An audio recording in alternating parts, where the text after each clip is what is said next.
একটা ছেলের মতো মোচ গজাইছে।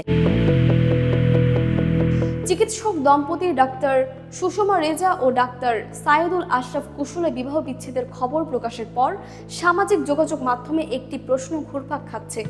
তাহলে কি সত্যি শিক্ষিত মানুষদের মধ্যেই এখন বিবাহ বিচ্ছেদের হার বেশি? যে দম্পতি একসময় সম্পর্ক, দাম্পত্য, মানসিক স্বাস্থ্য ও সন্তান লালন পালন নিয়ে হাজার মানুষকে পরামর্শ দিয়েছেন, তাদের বিচ্ছেদের খবর স্বাভাবিকভাবেই আলোচনার জন্ম দিয়েছে। তবে একটি আলোচিত ঘটনার ভিত্তিতে পুরো সমাজের চিত্র আঁকা যায় না। বিষয়টি বোঝার জন্য পরিসংখ্যান ও গবেষণার দিকে তাকানো জরুরি।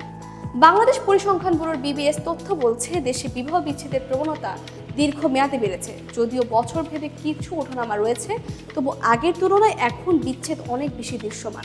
একই সঙ্গে আরেকটি তথ্য সামনে এসেছে। উচ্চ মাধ্যমিক পাশ করা মানুষের মধ্যে প্রতি হাজারে 1.7টি বিবাহ বিচ্ছেদের আবেদন দেখা যায়, যেখানে অশিক্ষিতদের ক্ষেত্রে এই হার প্রায় 0.5। এই পরিসংখ্যান থেকে অনেকে ধারণা তৈরি হয় যে শিক্ষিতদের মধ্যেই বিচ্ছেদ বেশি, কিন্তু সংখ্যাটি আসলে আরও গভীর এক বাস্তবতার দিকে ইঙ্গিত করে। শিক্ষা মানুষের চিন্তার জগৎ বদলে দেয়। একজন শিক্ষিত মানুষ সম্পর্ককে কেবল সামাজিক দায়িত্ব হিসেবে নয়, পারস্পরিক সম্মান, মানসিক শান্তি এবং সমতার জায়গা থেকেও মূল্যায়ন করেন। সম্পর্কে যদি বারবার অসম্মান, সহিংসতা বা মানসিক নির্যাতনের মুখোমুখি হতে হয়, তাহলে সেই সম্পর্ক থেকে বেরিয়ে আসার সিদ্ধান্ত নেওয়ার সাহসও তুলনামূলক বেশি দেখা যায়। বিশেষজ্ঞদের মতে, অর্থনৈতিকভাবে স্বাবলম্বী নারীরা এখন আগের মতো সম্পূর্ণ নির্ভরশীল নন। নিজের আয়, শিক্ষা এবং সামাজিক অবস্থান অনেক নারীকে অসুখী দাম্পত্যে আটকে না থেকে নতুন সিদ্ধান্ত নেওয়ার সুযোগ করে দিচ্ছে। শিক্ষা মানুষকে প্রচলিত সামাজিক নিয়মকে প্রশ্ন করতে শেখায়। ব্যক্তিগত বিকাশ, আত্মসম্মান এবং মানসিক সুস্থতার গুরুত্ব যত বাড়ে, ততই মানুষ কেবল সামাজিক চাপের কারণে একটি অসুখী সম্পর্ক টিকিয়ে রাখতে চান না। অন্যদিকে শিক্ষিত দম্পতিদের সম্পর্কেও নতুন ধরনের চ্যালেঞ্জ তৈরি হয়েছে। দুজনেরই পেশা, ক্যারিয়ার, নিজস্ব মতামত এবং স্বাধীন পরিচয় থাকে। এই দুই ব্যক্তিত্বের মধ্যে ভারসাম্য তৈরি না হলে সংঘাতের সুযোগও বেড়ে যায়। একজনের পেশাগত সাফল্য, সময়ের চাপ কিংবা পারস্পরিক প্রত্যাশার অমিল অনেক সময় সম্পর্ককে জটিল করে তোলে। বিবাহ বিচ্ছেদের আবেদন বিশ্লেষণ করলে দেখা যায়, সন্দেহ প্রবণতা, পরকীয়া, মাদকাসক্তি, পারিবারিক সহিংসতা, মানসিক নির্যাতন এবং ব্যক্তিত্বের সংঘাতই সবচেয়ে বেশি উঠে আসে। অর্থাৎ শিক্ষা নয়, সম্পর্কের ভেতরের সমস্যাগুলো বিচ্ছেদের মূল কারণ। সামাজিক যোগাযোগ মাধ্যমও নতুন বাস্তবতা তৈরি করেছে।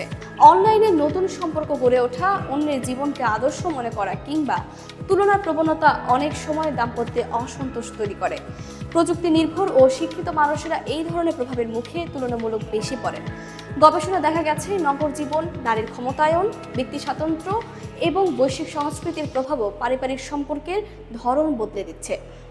নতুন প্রজন্মের অনেক নারী পুরুষ সম্পর্কের ক্ষেত্রে সমতা, স্বাধীনতা এবং ব্যক্তিগত পরিসরকে আগের যে কোনো সময়ের চেয়ে বেশি গুরুত্ব দিচ্ছেন।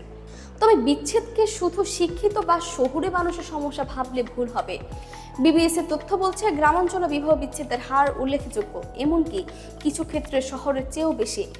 সেখানে দারিদ্র্য, বাল্যবিবাহ, যৌতুক, পারিবারিক সহিংসতা, মাদকাসক্তি, দীর্ঘদিন আলাদা থাকা, অভিবাসন, বেকারত্ব এবং অর্থনৈতিক অনিশ্চয়তা দাম্পত্য ভাঙনের বড় কারণ হয়ে উঠছে। তাই শিক্ষিতদের মধ্যে বিচ্ছেদ বেশি এই কথাটি পুরো সত্য নয়, বরং শিক্ষিত মানুষের বিচ্ছেদ বেশি আলোচনায় আসে, বেশি নথিভুক্ত হয় এবং তারা অসুখী সম্পর্ক থেকে বেরিয়ে আসার সক্ষমতা তুলনামূলক বেশি রাখেন। অন্যদিকে সমাজের অন্য স্তরের সম্পর্ক ভাঙছে, তবে তার সব গল্প আমাদের সামনে আসে না। বিবাহ বিচ্ছেদকে কোনো একটি একক কারণ দিয়ে ব্যাখ্যা করা যায় না। এটি শিক্ষা, অর্থনীতি, সামাজিক পরিবর্তন, ব্যক্তি স্বাতন্ত্র্য, পারিবারিক মূল্যবোধ এবং মানসিক স্বাস্থ্যের মতো বহু বিষয় সম্মিলিত প্রভাবের ফল।